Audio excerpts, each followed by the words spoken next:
Let us begin with the unit number 3, multi-level inverter of the subject advanced power electronics. In the part 1, I am going to discuss about the need of multi-level inverter. So before I begin with this topic, let us go through the major topics to be discussed in unit number 3. So the first topic will be the need of multi-level inverter, where we will see the limitations of voltage source inverter and current source inverter, and based on that we will discuss the requirement of multi-level inverter in certain type of application. Thereafter, how can we implement this multi-level inverter concept for a particular application? After that, to become a multi-level inverter, what types of conditions should be fulfilled by a circuit, that will be covered in requirements to become multi-level inverter. After that, we'll go through the classification of multi-level inverter. Multi-level inverter basically classified into three ways. The first is DCMLI, which is known as diode clamped multi-level inverter. Second is FCMLI, that is the short form of flying capacitor multi-level inverter. And the last is CHB. CHB stands for cascaded H-bridge multi-level inverter. And if we further classify CHB, then based on the supply given to each H-bridge module of this inverter, the CHB inverter with equal DC voltage and CHB inverter with unequal DC voltage.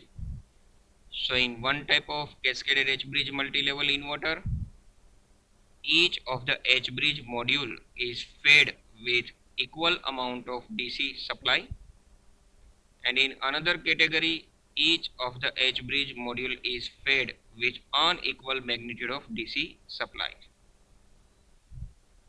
Then we'll go through the comparisons among all these multi-level inverters, and thereafter how to control all the control switch used in construction of this type of multi-level inverter.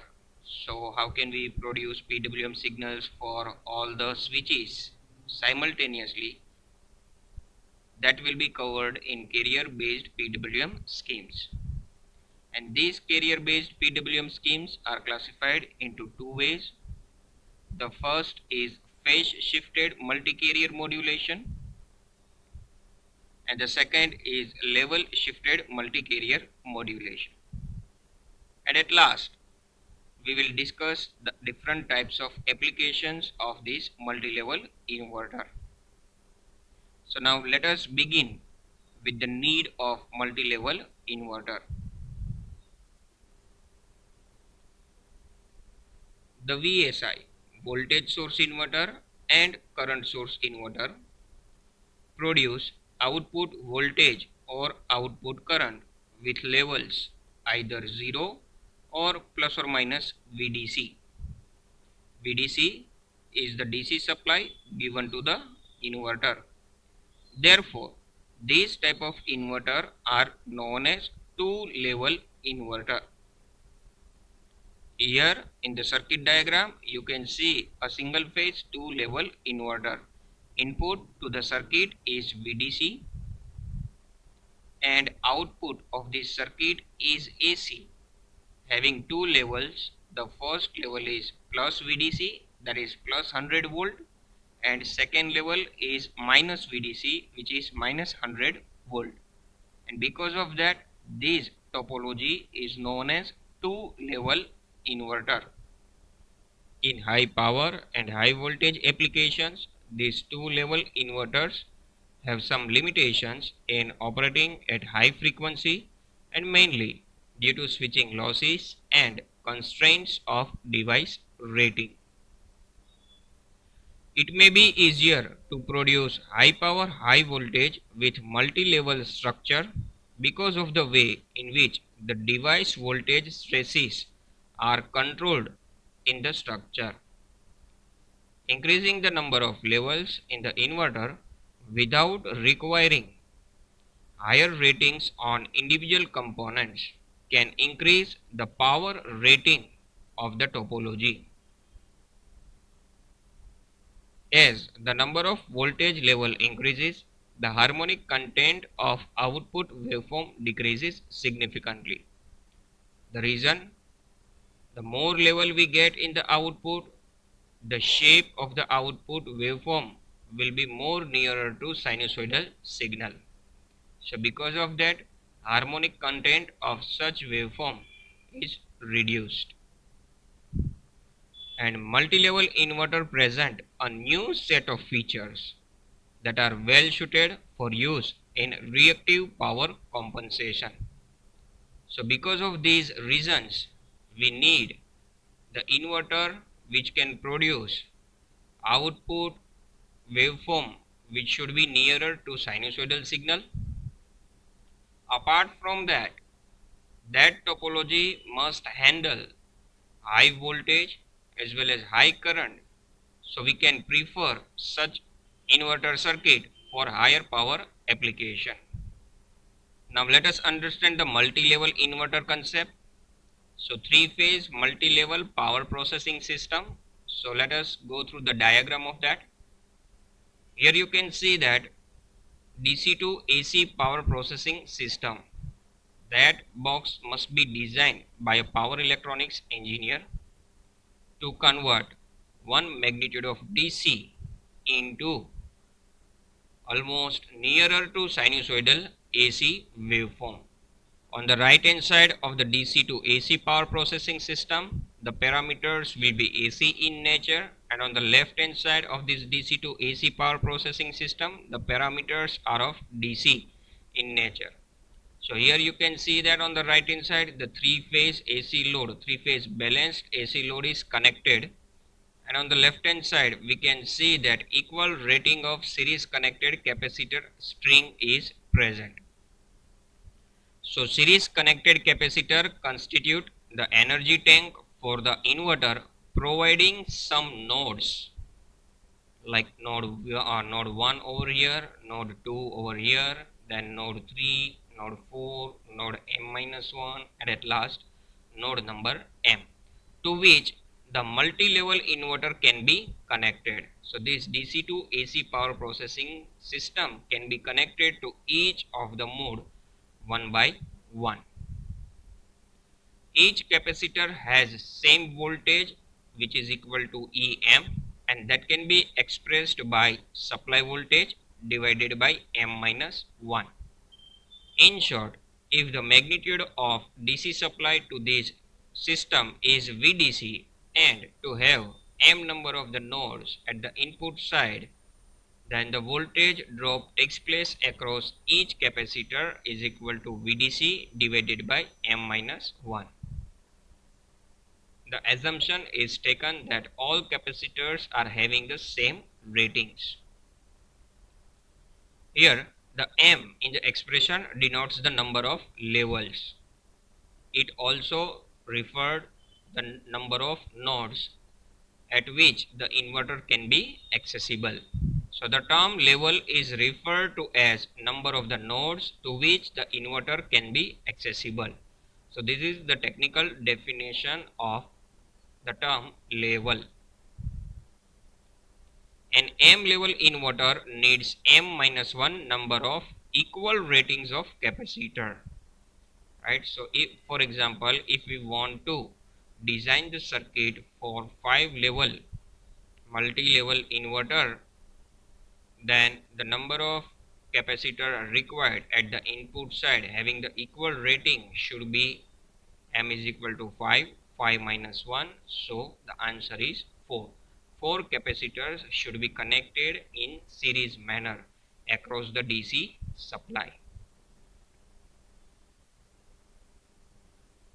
Single pole multi-level inverter by a switch. So without any power electronics component, let us first of all understand how can we produce a multi-level output using an ordinary switch, which is a single pole multiple throw switch. and this is the single pole. By using one pole we can produce only half cycle of the AC output. Input to the circuit is VDC and output is taken between these two terminals. This is going to be the positive terminal of the output and this is going to be the negative terminal of the output. So the negative is common between input and the output.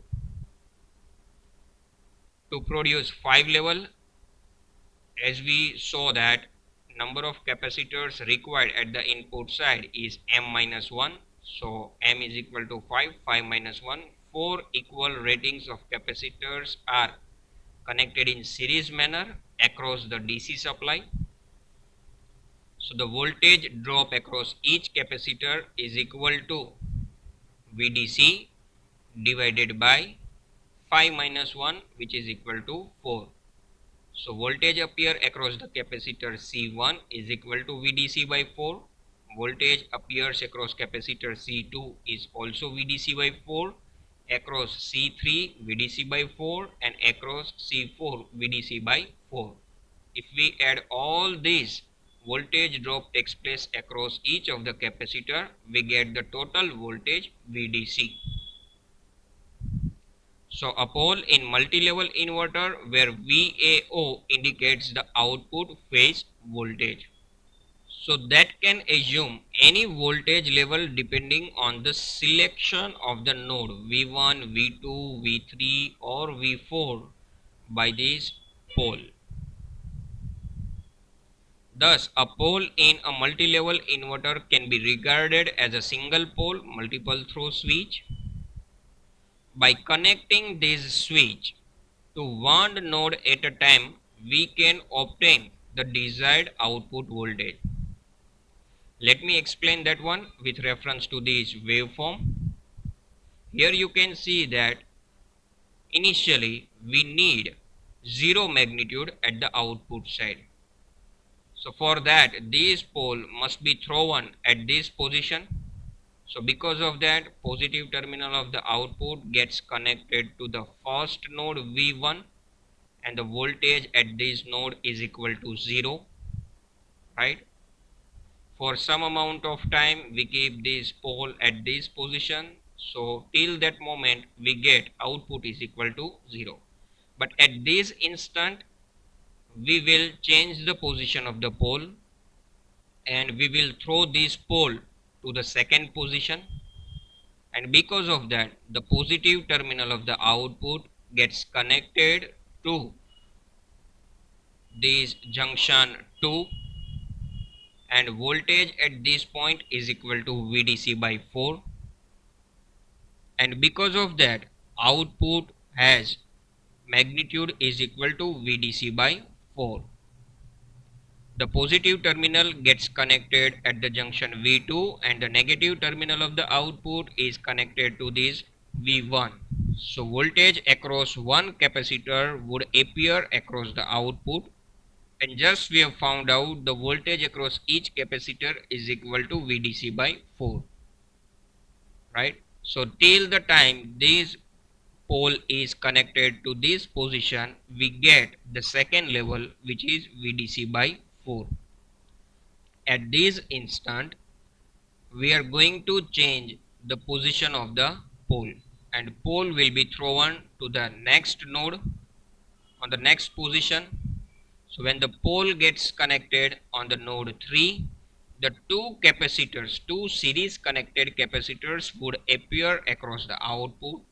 Hence we get the another level, the magnitude is equal to VDC by 2, because VDC by 4 plus VDC by 4 that is equal to VDC by 2 would appear across the output terminal. And again after some amount of time at this instant the pole position would be changed and the pole will be thrown on this position, and because of that the output positive terminal gets connected to this node and the negative terminal of the output gets connected at this node. And now Three series connected capacitor would appear across the output terminal. So VDC by 4 plus VDC by 4 and plus VDC by 4, which is equal to 3 VDC by 4. That voltage would appear at the output side. And again, after some amount of time, at this instant, the position of the pole would be changed, and the pole is thrown to this position. So the positive terminal of output gets connected at the node 5, and the negative terminal of output is already connected to V1. So all the four series connected capacitor appears across the output terminal. Hence, the output voltage has magnitude is equal to VDC. So we will keep the pole on this position for certain duration, and after some amount of time at this instant, the position of the pole will be changed from V5 to V4, right? And because of that, the magnitude will decrease, because now instead of 4, only 3 capacitor would appear across the output terminal. So we get output voltage is equal to 3 VDC divided by 4. And again, after some amount of time, the position of the pole will be changed. The pole will be thrown on the V3 terminal, on the V3 node. So output will become VDC by 2. After some duration, the location of the pole will be changed. It will be connected to node V2. So voltage appear across the output is equal to VDC, and at last the pole will be connected to the first node where the magnitude is equal to 0. Thus, by maintaining a proper sequence of this pole throwing mechanism, we can produce staircase waveform across the output terminal. So if we observe this half cycle of the AC output, and if we compare this wave shape with the shape of the waveform which is produced by voltage source inverter, and that is the two level, by comparison we can say that the shape of this waveform is much nearer to sinusoidal signal compared to two level. The actual realization of the switch requires the bidirectional switching devices for each node. So the positive and negative nodes in each half cycle can be produced. This point implies that this mechanism of the pole must be converted by a controlled semiconductor devices. Moving ahead. So these are the conditions the circuit diagram has to fulfill to become the multi-level inverter. The first condition is it must have less switching devices as far as possible. There should not be so many switching devices in order to produce the multi-level output.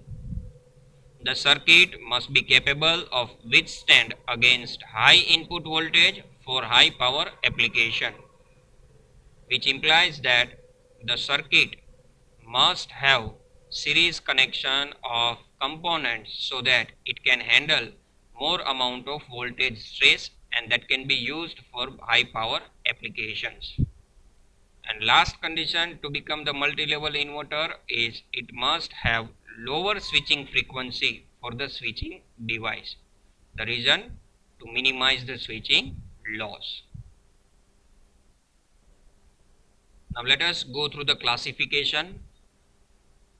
Multi-level inverter is classified into three ways. The first is diode clamp multi-level inverter. Second is flying capacitor multi-level inverter. And third, cascaded H-bridge multi-level inverter. So in this part, I have explained the necessity of multi-level inverter. What are the limitations of voltage source or the current source inverter which produce two-level output? what is the impact of the two level as far as the harmonic, voltage stress, device rating and switching loss parameters are concerned. And finally, we understood that for higher power application, the conventional voltage source inverter or the current source inverter cannot be used. For that, multi-level structure is required.